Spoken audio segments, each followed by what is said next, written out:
Wait, what? Exactly. Yeah, and I've actually gotten a couple of reports even in the Triad from around lunchtime when the skies got kind of dark. That? I saw a snow pellet, I saw a sleet pellet, and there were a few. Definitely looked like snow around lunchtime, didn't it?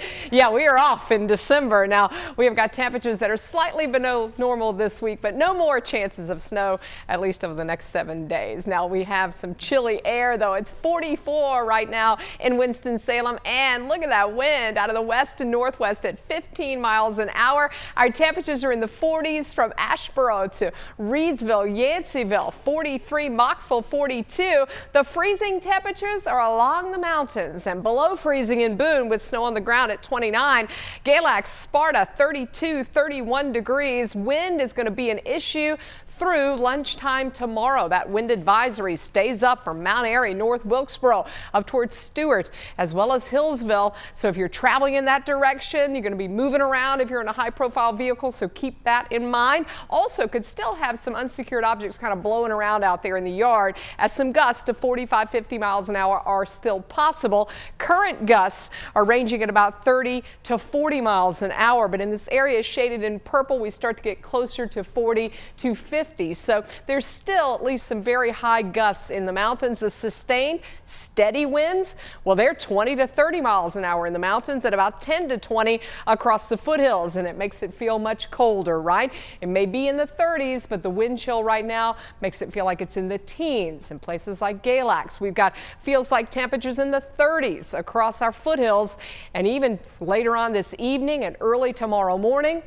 you're going to need the winter coats because we're going to keep that wind up and we're going to keep those temperatures feeling very wintry across the area. And on the ground, there's a little bit of snow in some of the winter storm warning areas from Grayson County to Ashe and Watauga County above about 3,500 feet. They're looking for 4 to 10 inches. Sugar Mountain had 3 inches on the ground early this morning. Roan Mountain also with about 3 inches. So the highest elevations, the west facing slopes, they're the ones that are really getting all of the snow, but even some light amounts in the lower elevations. And again, that snow will be blowing around some. Right now on the radar, it's pretty dry. I've been looking for snow showers, haven't seen a whole lot showing up. And we're actually looking for those to kind of wind down. So as we move this through tonight into tomorrow, you're going to see some of the snow showers, and then we're just left with clouds by tomorrow morning as those temperatures drop into the mid-20s. So little additional snowfall is in the forecast. You might get just a little bit more in places like Boone. We're waking up to 25 with some lingering flurries. It is windy and cold from the foothills to the Triad, where temperatures are close to freezing, if not below. The moisture has all shifted off to the east, and we're going to be in drying out as high pressure will build in. So we've got a lot of sunshine in the forecast. In fact, for the next several days, it's just going to be chilly December sun. 49 tomorrow afternoon with a west wind at 5 to 10 miles an hour. The winds will start to come down after lunchtime in the foothills, mostly sunny with a high of 48. In the mountains, the temperatures do manage to make it above freezing tomorrow afternoon. Plenty of clouds, though, still around and a bit of a breeze. So with not much here showing up on the map, that means we've got a pretty quiet week ahead. So for Wednesday, you're looking at sunshine, not just for our area, but much of the east, and even into Thursday, looking for more sun across the area. So there's your 7-day forecast. Sunny and breezy Wednesday, sunny on Thursday. Chance of rain returns Friday, and then we get another chill in here for Saturday and Sunday. All right, thank you, Lainey. That sun is going down fast. Let's take a live look. I-40 Sandy Ridge Road in Colfax. Plenty of yellow lights headed eastbound, plenty of red lights headed westbound. Nothing to slow you up in this part of the Piedmont yet. Well, still to come, does the Christmas season have you sniffling and sneezing? It might not be the weather, but rather your decorations. How you can protect yourself when we come back. Plus, the tricky task of catching drivers using their cell phones behind the wheel. We have details on a first-of-its-kind camera in the world.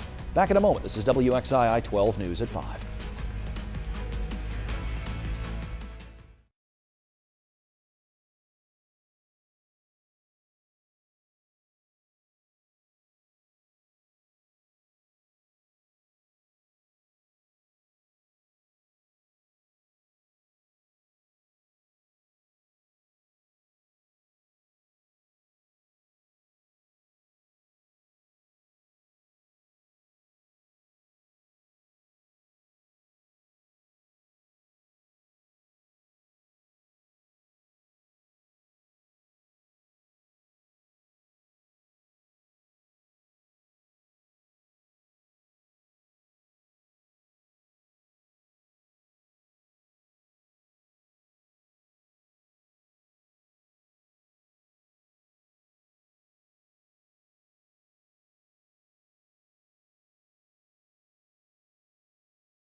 Welcome back. Big question. Are you allergic to Christmas? It may sound really silly, but this could be a real concern. Yeah, hidden dangers are in some of your favorite holiday accessories, and over time they can lead to some serious health problems. Doctors say allergies and asthma can get worse during this time of year when a lot of people are inside, often in the area of a Christmas tree. That can be difficult because things like pollen and mold can kind of stick in those trees and kind of hang out for a while. And it's not just real trees that can cause a problem. Even if you have an artificial one, you'll want to clean it off before you put it up. It's not just the dust, it's the moisture. If you ever get moisture mixed with dust, you're always going to have mold, and it's it can grow in 2 to 3 days. The most important thing is that you keep your house clean and put them away in a plastic or non-organic type box. And to keep the air clean for guests, avoid scented petroleum-based candles. Those can produce soot and also particles that irritate your nose. Well, teens who live in states with stricter gun laws are less likely to carry weapons. That's according to a new study that looked at nearly 180,000 high school students. Over 80% of those who had carried a gun within the past month lived in states without required universal background checks. Teens were least likely to carry guns in states with a combination of federal and state background check laws. Taking care of your teeth could be good for your heart. A new study out of South Korea tracked more than 150,000 healthy middle-aged adults. It showed people who brushed their teeth at least 3 times a day had a lower risk of developing heart failure. Experts say this could be because brushing reduces bacteria in your mouth that prevents that bacteria from making it into your bloodstream. In Michigan, you can now legally buy recreational marijuana. Lines were out the door at exclusive brands, with some customers traveling from out of state. The dispensary is one of 3 in Ann Arbor now licensed to sell recreational marijuana.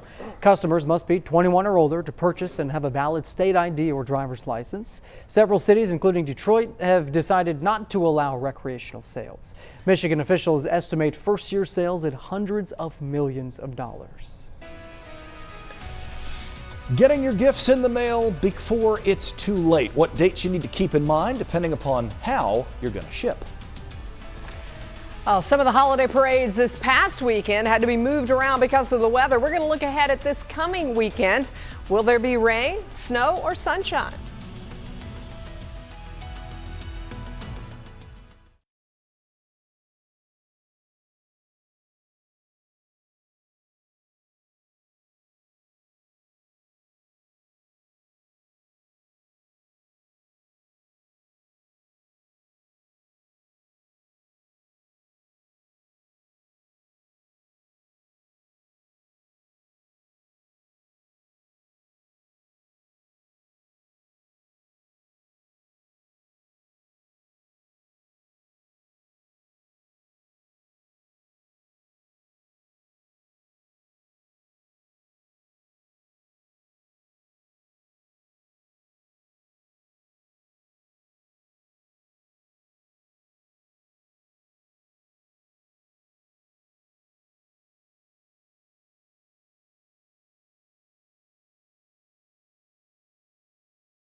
You're watching WXII 12 News.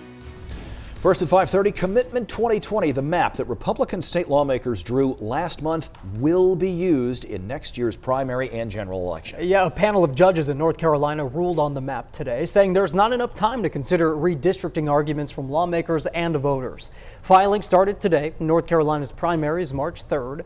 Filings had been suspended while the case was under review, but the State Board of Elections can start getting filings from U.S. House hopefuls.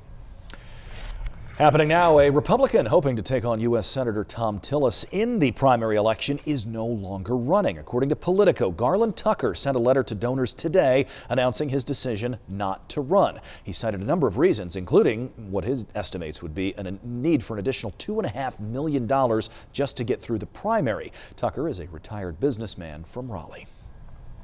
Well, the U.S. Supreme Court today heard arguments in a gun rights case. It is the first significant Second Amendment case that the High Court has heard now in the last decade. Yeah, the case challenges now a rescinded gun transport ban in New York City. And Sally Kidd is live in Washington tonight. And Sally, this involves a law that's no longer on the books. Is that correct?